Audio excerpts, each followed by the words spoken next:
and now, without further ado, please join me in welcoming our first speaker, the Honorable Jack Lew, on stage. Well, good morning. Thank you very much to Samuel Chen for that very nice introduction, and I'm pleased to be able to kick this program off this morning. It's a pleasure to be with you here in Singapore today. I look forward to the discussion following my formal remarks. We gather at a time when the global economy continues to grow, but the risks of disruption are high and rising.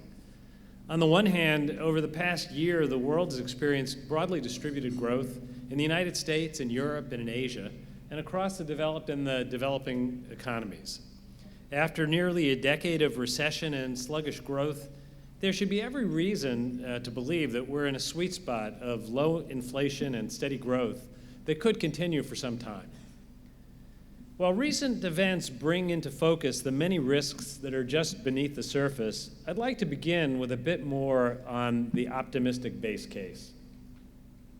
In the United States, we're entering the 10th year of a recovery, the first 7 years during the Obama administration in which I had the privilege to serve. Employment reports already show a record growth of 90 consecutive months of jobs growth, and we may well see a record stretch of uninterrupted GDP growth as well. Notwithstanding periodic ups and downs, Europe shows signs of organic and widely dispersed growth, with recent reports of long-awaited wage growth. Japan's short-term growth has exceeded expected levels, and China continues to maintain healthy and more sustainable growth rates. While emerging economies watch carefully as U.S. interest rates rise, overall, those emerging economies continue to remain in positive territory. Yet the risks on the horizon are many. Apart from the normal business cycle, we face many geopolitical threats where any wrong turn could undermine economic growth. And the list of worries is unusually long. Global attention turned to Singapore a few weeks ago when the U.S. and North Korean leaders gathered here for an historic summit. We all hoped for success because progress would bring far-reaching security and economic benefits.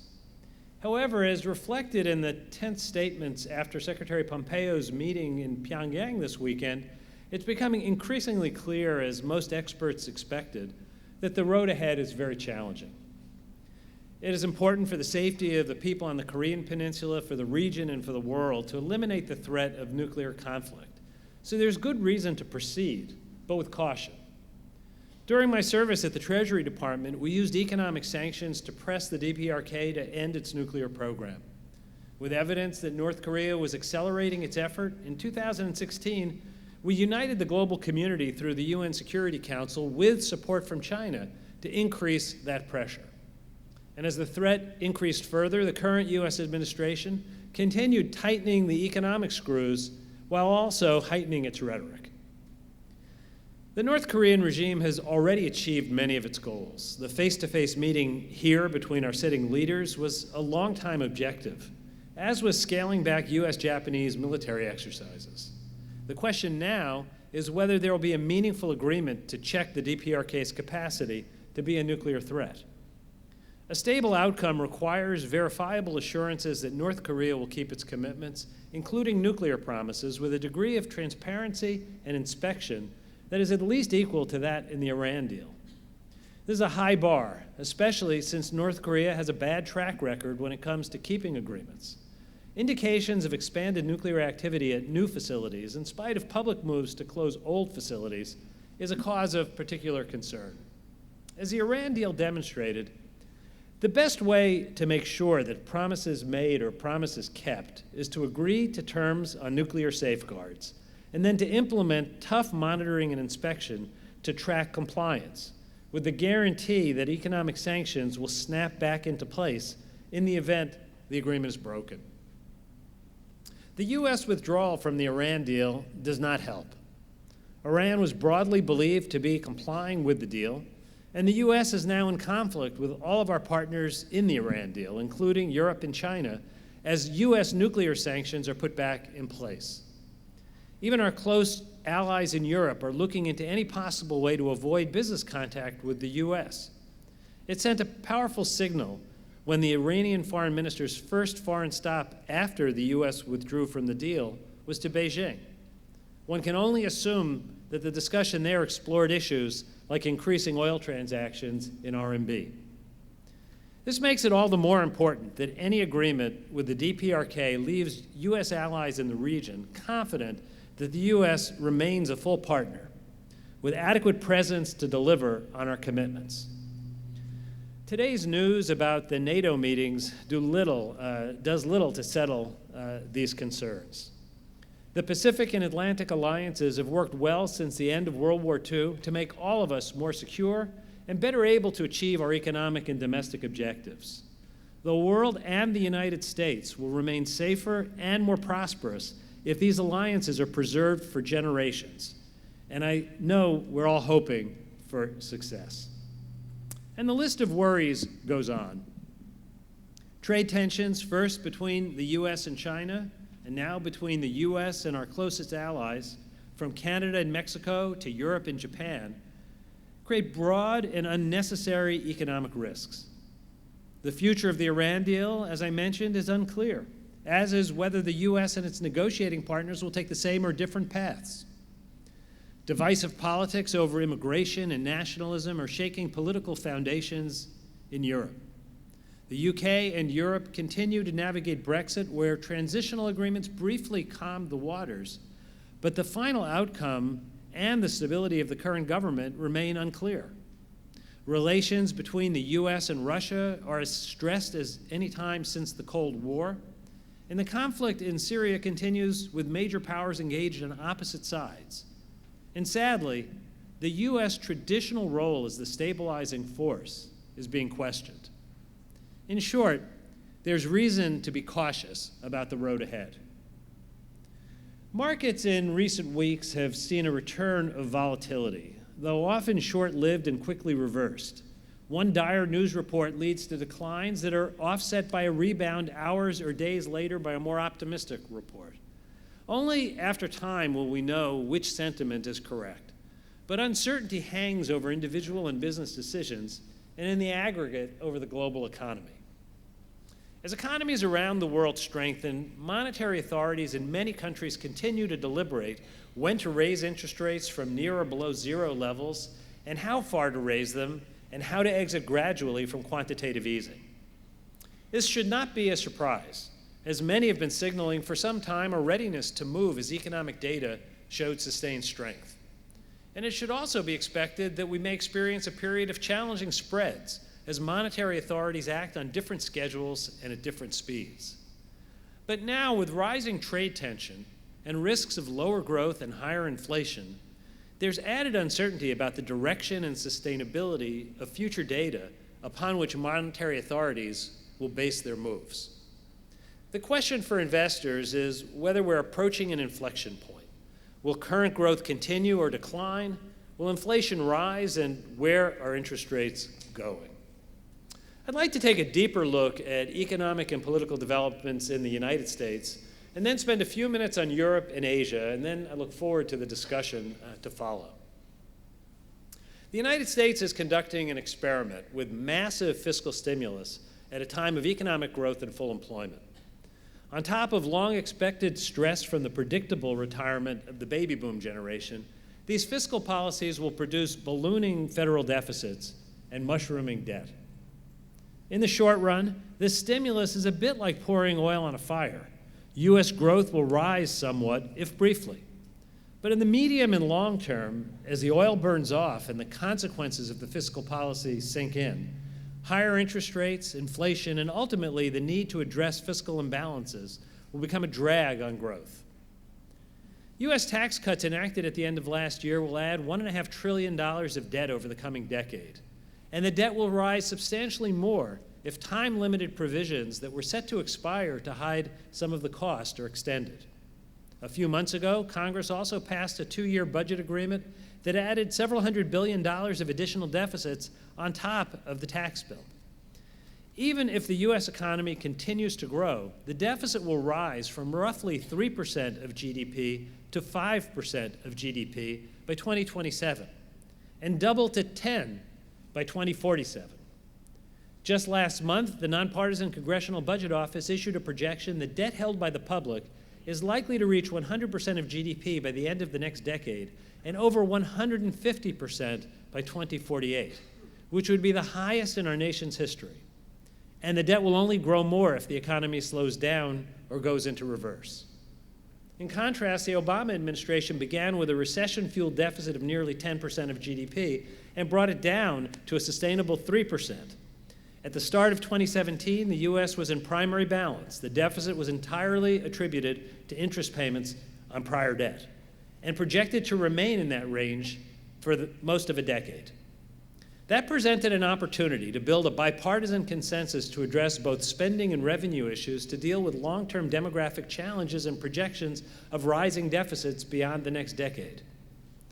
In the highly partisan current environment, there is little talk of such an effort. Those who supported policies that caused an explosion of debt are not in a strong position to make the case. And those who oppose those policies are unlikely to take steps seen as paying for a tax cut they opposed. With interest as a percentage of the budget doubling from 1.4% of GDP in 2017 to 2.8% by 2027, there is little prospect of near-term action to address the fiscal challenge. And the appeal to populism continues. At the peak of the economic crisis in 2009, President Obama pursued global economic cooperation to restore economic order and strengthen U.S. leadership in the global community, even as the world was working through a financial crisis centered in the U.S.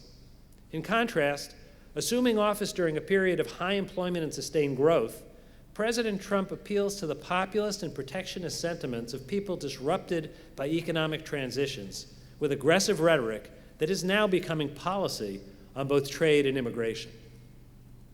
Restrictive trade policies add inflationary pressures in the United States.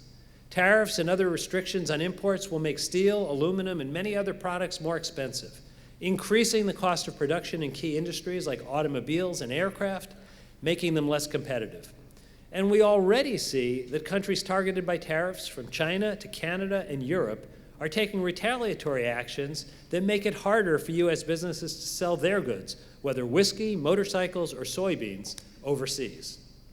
U.S. consumers will face higher prices on finished goods, from clothing and household items to canned beverages. On top of that, in an economy where potential GDP is constrained by both an aging workforce and a skills gap, the current immigration policies are not just bad social policy, they're bad economic policy. Ironically, driving up the U.S. fiscal deficit will also make the trade deficit worse. Since every dollar added to the fiscal deficit ends up increasing the trade deficit by roughly 35 cents, a $2 trillion increase in the fiscal deficit will cause the trade gap to go up by $700 billion simply because we're borrowing and consuming more than we produce and save. Signs of inflation are always hard to interpret, and even without the introduction of inflationary fiscal and trade policies, monetary authorities have a difficult task to thread a small needle. Their goal is to avoid missing an uptick in inflation without prematurely slowing or ending the recovery. And the current trade and deficit policies make the job even harder, increasing the risk of miscalculation. While the Fed is unlikely to attribute any decisions directly to these policies, they have no choice but to interpret confusing economic data that flows from them. Unfortunately, after driving up the debt with tax cuts, it will be even harder to address the legitimate concerns of anxious middle-class workers. Quite simply, with skyrocketing deficits, there are no resources to invest in education, training, research, infrastructure, and childcare, things that would help grow middle-class opportunity. This in turn raises the risk that the appeal of populism may not yet have run its course. Sadly, in the political debate over globalization and trade, it is easier to blame economic dislocation on foreign competition than on technology, and to demand solutions in terms of trade rather than acting on domestic policies to increase American competitiveness, like fair wages, tax policies that reduce rather than increase inequality, and funding education, training, and apprenticeship programs and infrastructure. These are solutions that demand domestic action, not a trade war. To be clear, it is appropriate for the U.S. to press hard for other countries to follow broadly accepted international rules of fair trade. But the U.S. will not be well served by a trade policy that hurts American jobs and make it more expensive for American consumers. And the overall global climate for trade will not improve if the U.S. steps back from its leadership position and the insistence that countries, including the United States itself, follow broadly accepted norms. The United States has the greatest leverage when we act as custodians of international norms and not when we appear to be outliers and possibly even willing to violate those norms. Even as leaders look for areas where they can cooperate, trade tension between the U.S. and China is high. Each day we hear of punches and counterpunches. And even if the objective is to be measured and proportional, it is dangerous when actions are taken in the hope that the result will not be a full-blown trade war. Again, miscalculation alone could lead to cascading economic damage. Conflict between the U.S. and China is more than just a bilateral concern. Relations between the two largest economies in the world affect the health of the global economy. There are no winners in a trade war. China has had two remarkable decades of growth. But some of the practices that help fuel that growth unfairly harm the industrial base in developed countries like the U.S., and some of those practices need to change. China needs to open its economy to more market forces and to reduce or eliminate subsidies that skew resources inefficiently and create unfair competitive advantage. China needs to do more to protect intellectual property and refrain from tying access to its markets to demands to share intellectual property. China's economic leaders know that this prescription is right, and in principle, it's been embraced. The question is, how far down the path of implementation will China go? Through bilateral engagement, we've made progress and can continue to make more.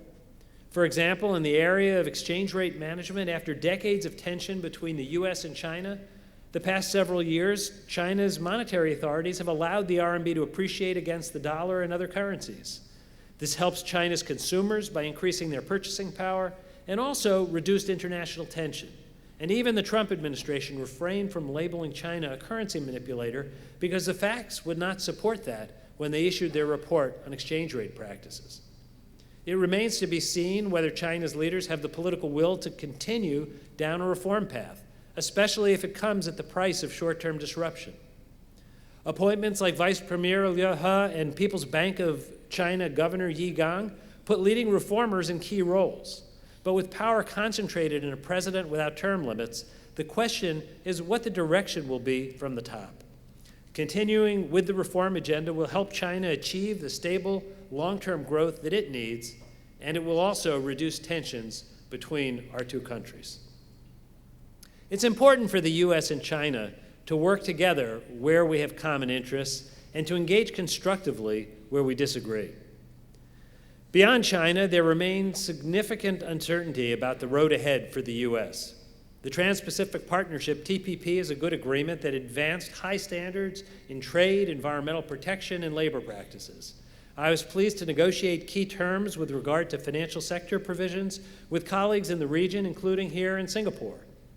It would have opened one of the fastest growing economic regions of the world to more U.S. trade, leveling the playing field so U.S. businesses could compete on fair terms.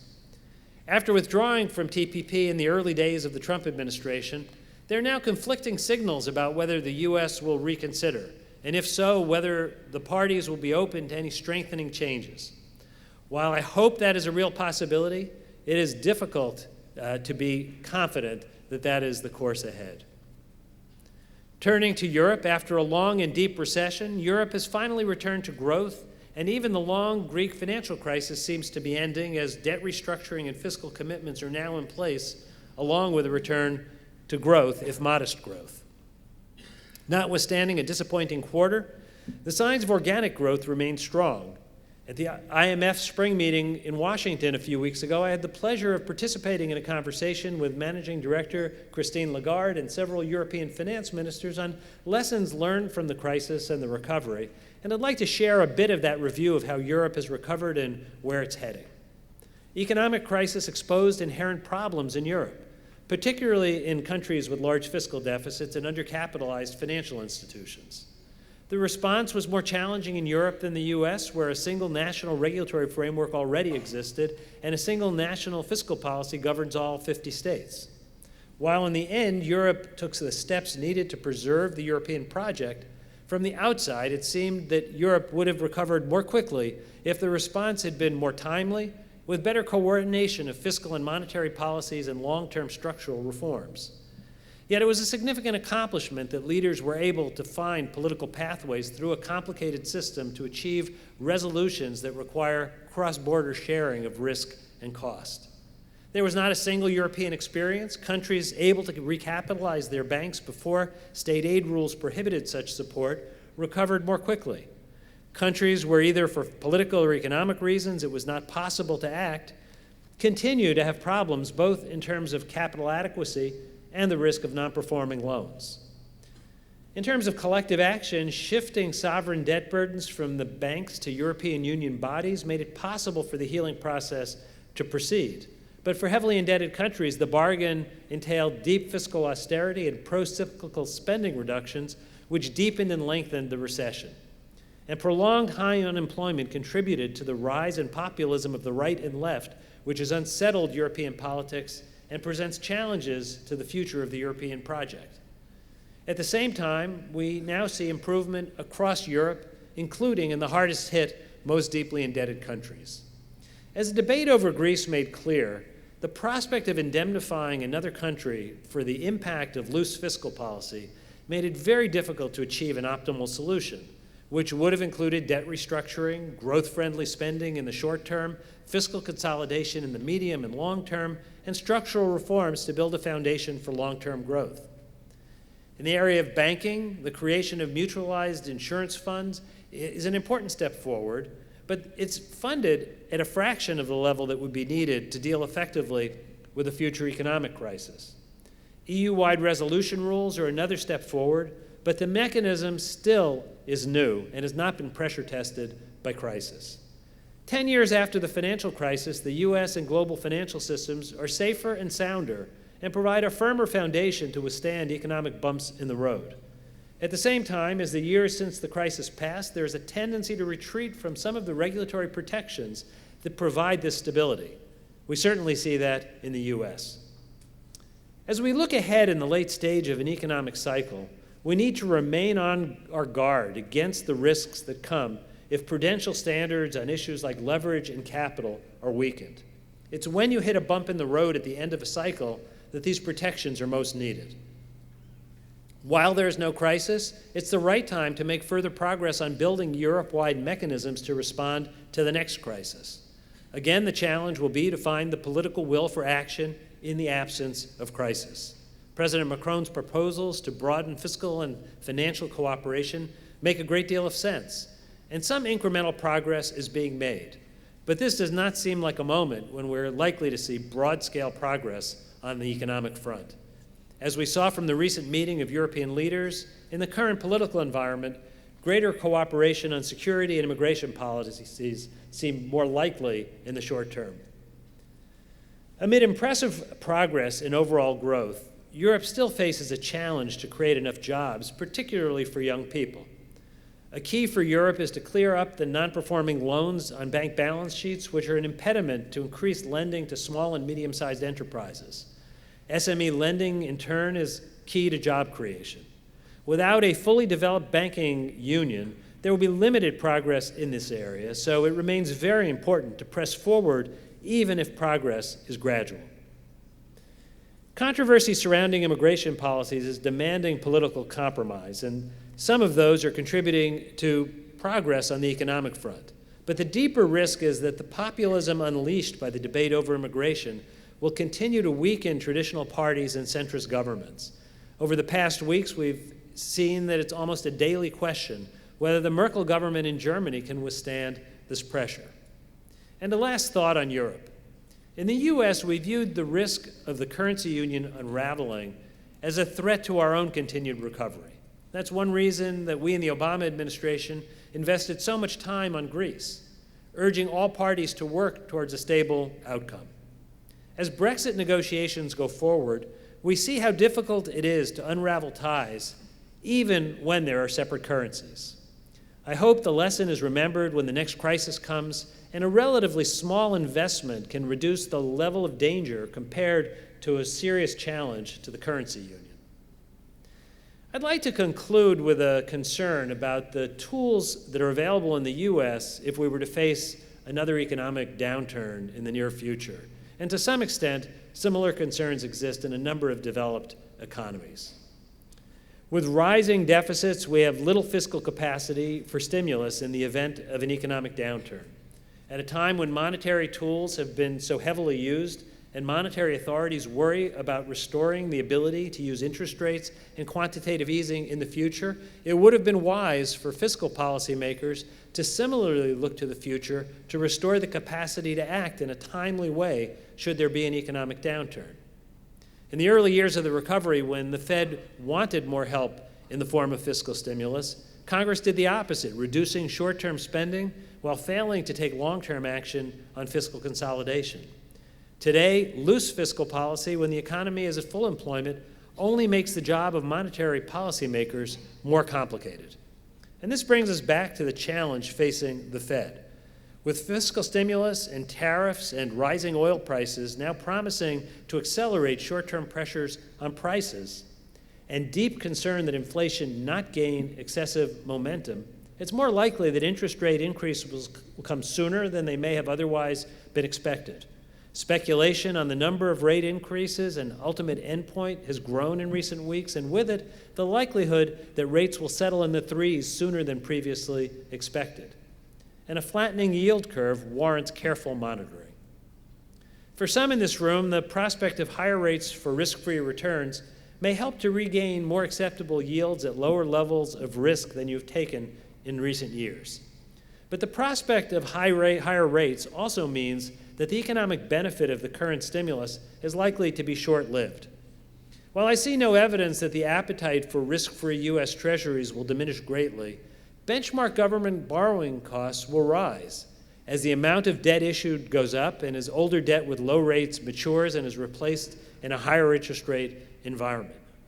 And higher rates will not be limited to government debt. I think the lesson for investors and businesses is simple. Stick to the fundamentals. After a long period of bull markets, this is not a time to place excessive confidence on general equity market growth. It's a time when steady increases in interest rates should improve low-risk yields somewhat, even though the new normal for interest rates will likely be lower than recent historic levels. Late in the economic cycle, we face many economic and geopolitical threats that could slow or reverse economic growth. Overall, this highlights the importance of focusing on fundamental value and investment choices and relying less on constantly rising markets. I thank you very much, and I look forward to the discussion to follow. Thank you. Pardon me. Thank you very much, Jack. Just as you have a seat. Ladies and gentlemen, we're going to have a short chat here. I invite you to join us in this discussion. If you have some questions for Jack, there's some paper on your table. You can write them down, wave them up, and the staff will bring them forward to me. So we don't have very much time, unfortunately, so if you can quickly pen your questions down, I would love to bring them and address them to Jack as well. But I'm going to get things rolling. So, Jack, you talked a lot about the changes. Let's try that again. You talked a lot about the changes that we're experiencing in the world today. I mean, we see a U.S. economy that is doing fairly well. You know, labor employment seems to be up. You know, the numbers are looking good. So it seems like the Trump policies are working. But you also highlight that these seem to be more short-term gains. Are there long-term consequences for this? Does the American population understand that? I think the fact that the economy was growing at a healthy rate when the administration came in, And the fact that they have pursued policies of fiscal stimulus and deregulation explain the continued short-term health to some extent. It didn't create it. There was a growth cycle that was 7 years old when he came in. The point that I was trying to make, and that I believe deeply, is that this cannot go on forever. Economic cycles don't go on forever, and spending your way into the end of an economic cycle is a dangerous business. It's dangerous in terms of your capacity to respond when you need to, when the economy turns down. And creating inflation at a time when there's concern that inflation will pick up anyway, because that's what happens when labor markets start to tighten up, it's what happens when economic growth has continued for a long time, is kind of the opposite of what traditional economics would lead you to do. I can't give you a schedule. I don't know that this is a 6, 12, 18-month phenomenon. But I deeply believe that this is a short-lived period of kind of continued economic vitality. And I think it's going to make the correction when it comes a harder event to deal with, both in terms of the magnitude of a likely correction and in terms of the tools we have to respond. How dangerous? How big? Do you guys want me to change microphones? Yeah? Okay, I'll try this one with the, is that good? Okay, you can, let's see if this gets better. It makes, I forgot what I was going to ask you.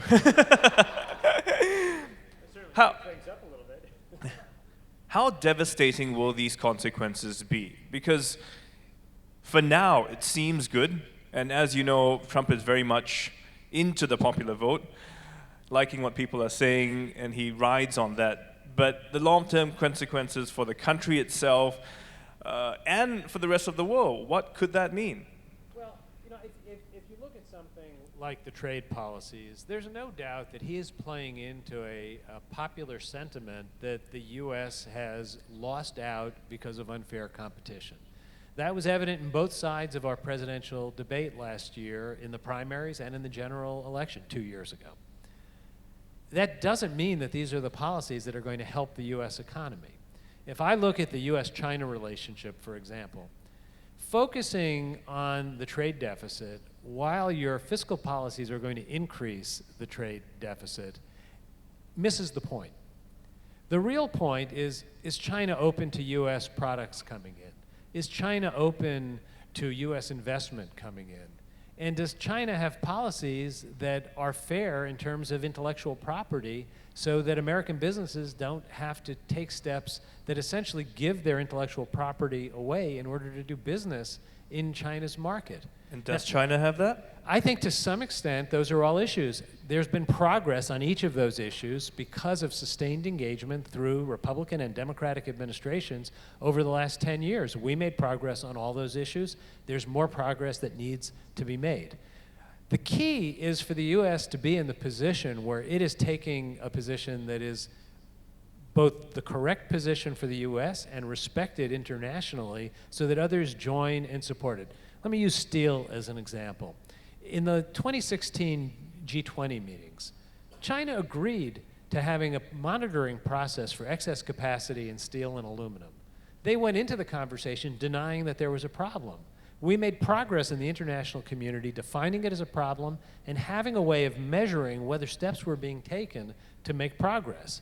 Progress is being made. That doesn't mean it's completely solved.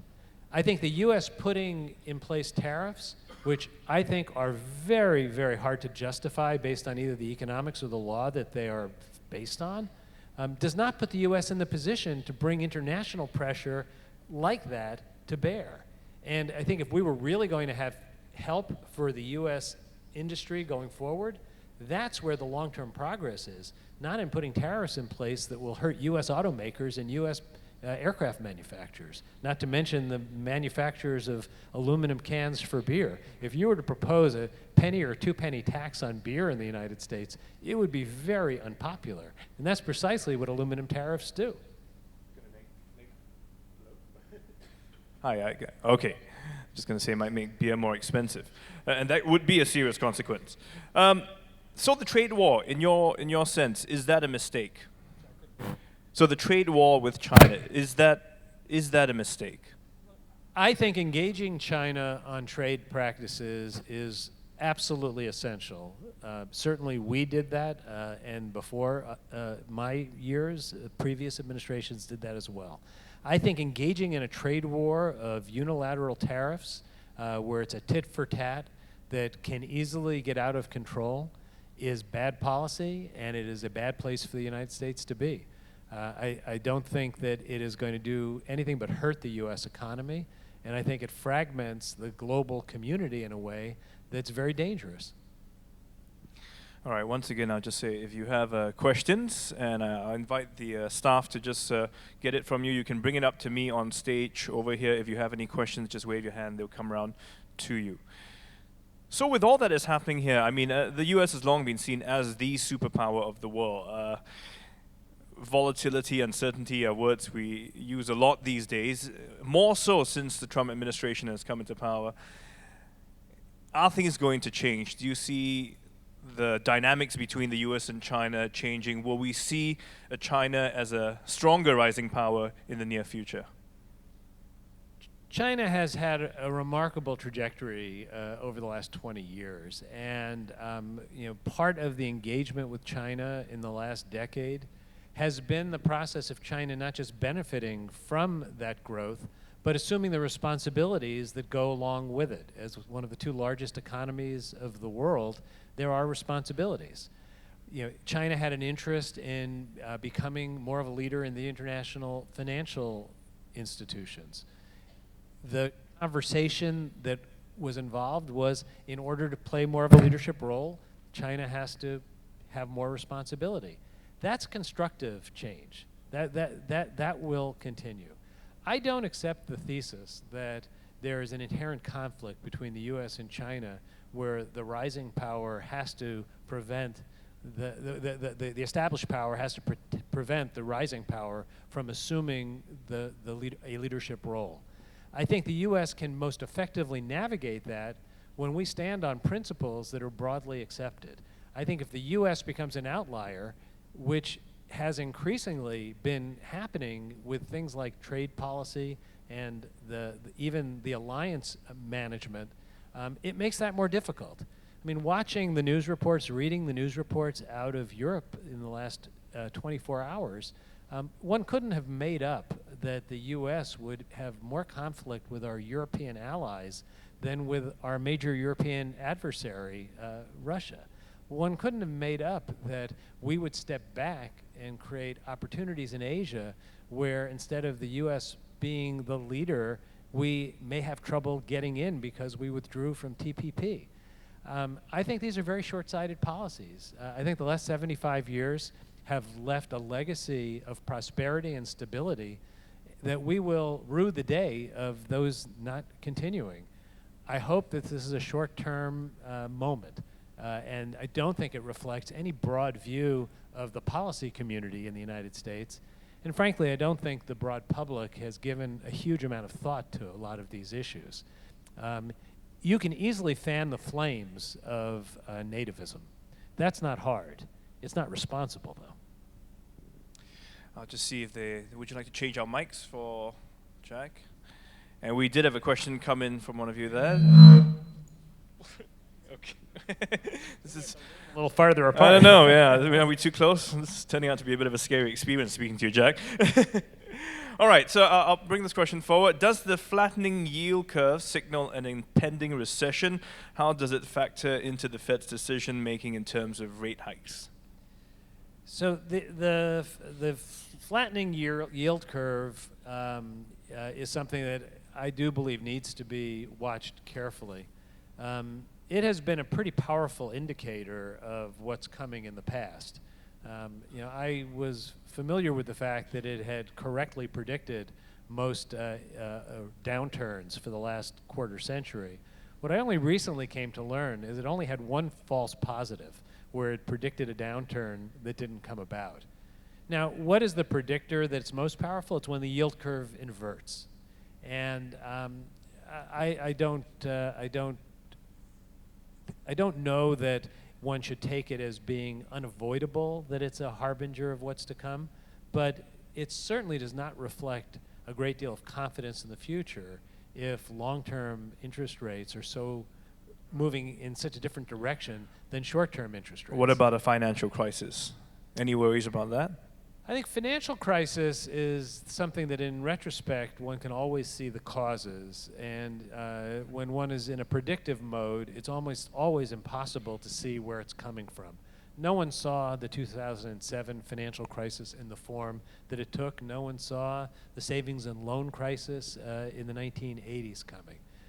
I think that what I worry about in the current environment is that there not be too much of a stepping back from the kinds of reforms that have made us safer and sounder.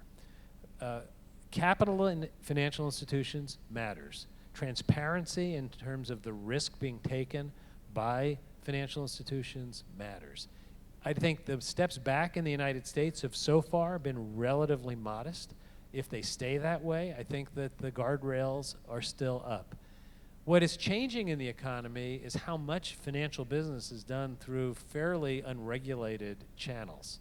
You know, I don't love the phrase shadow banking because it suggests something nefarious, and it's not intrinsically nefarious, but there is a pull to less regulated channels in the United States, in China, in really most economies. When I was at Treasury, we spent a lot of time looking at those unregulated channels, asking the question, is there risk there that we need to be alert to? Now, we did not come to the conclusion that we needed to take action to regulate asset managers, to regulate high-frequency traders, to regulate hedge funds. I worry now that that monitoring process is not at the high level that it should be at. You don't have a lot of time to respond, so the sooner you see a problem is apparent, the more likely you are to get your hands around it. And I hope that the current authorities are still asking those questions. I will say the industry didn't appreciate us asking the questions. The industry treated the asking of the questions as if we were regulating them, even though we said we entered it without a preconceived notion, and in the end we didn't take action. It's kind of like flying with or without radar. You want your radar to be up. Right. So right now, I mean, as you mentioned, it's hard to find that balance between regulation and openness and allow free play in that sense.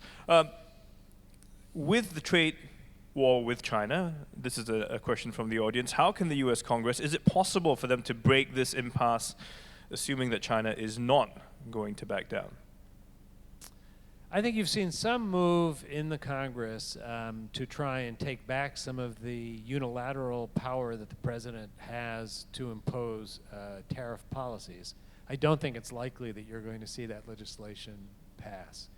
I think that the question is how far the administration will go, and that's going to be, I think, dependent on how the business community responds, how the public responds, and whether or not it's seen as being politically helpful or hurtful. The fact that retaliatory measures are being leveled against soybean farmers is not accidental. The states in the United States where soybeans are grown are states that Republicans have done very well in over the years.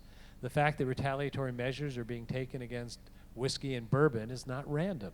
A lot of it comes from Kentucky, a state that the majority leader of the United States Senate represents. I don't know what the response in those communities is, but it's not a good day when you read that iconic American businesses like Harley-Davidson are going to be manufacturing more overseas, or that German companies like BMW are shifting expanded capacity not to the United States, but to Asia. Cumulatively, this is settling in as being quite costly to the real economy in the United States. Whether that will manifest itself in the kind of political pressure depends on how the president and the people around him make decisions. And frankly, anyone who can explain that to me, I'd love to listen.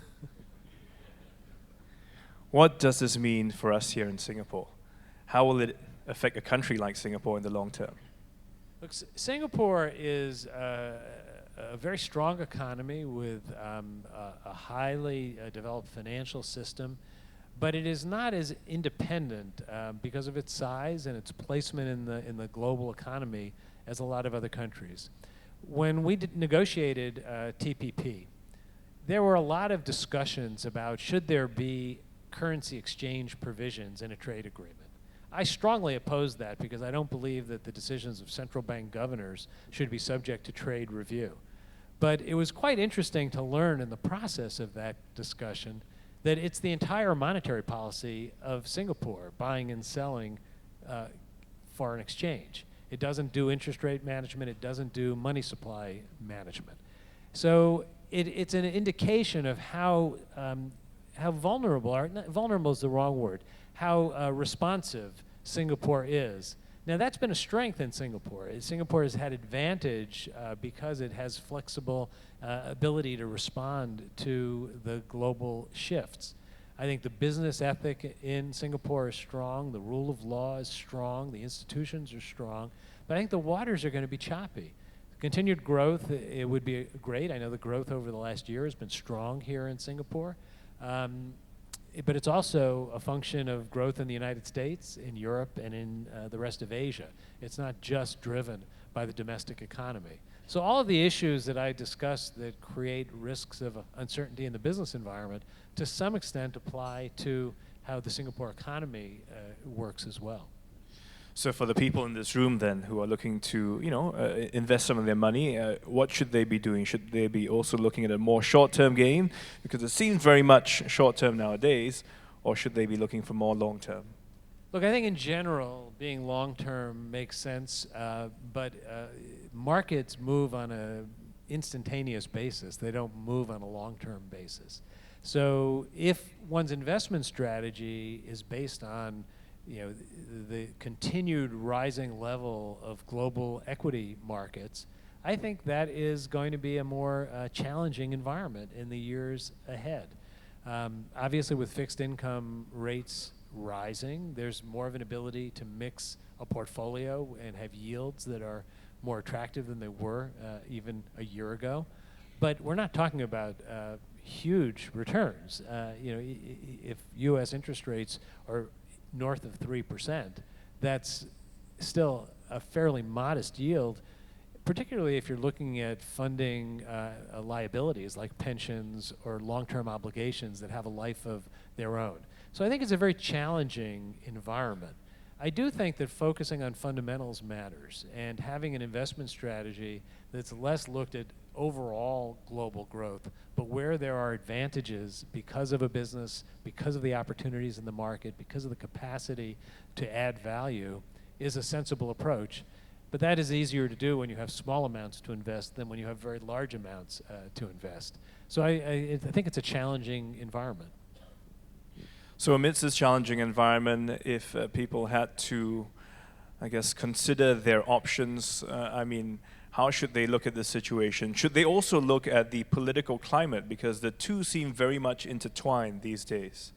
Well, it's very hard to time economic cycles. Right now in the United States, I use the metaphor of kerosene, oil on a fire. The fire is going to continue to burn for a while. Do we know if it will burn until November 2020? I can't tell you the answer to that. It certainly is possible that it will. It's also possible that it won't. If we were in an environment where fiscal policy and trade policy were not creating kind of disruptive forces, I actually would be pretty confident that we could continue to grow for a few more years. I think in the current environment, it's much more difficult to say that. I don't know if it's 6 months, 12 months, 18 months, but I'm pretty confident that in the not too distant future, we're going to see a reaction.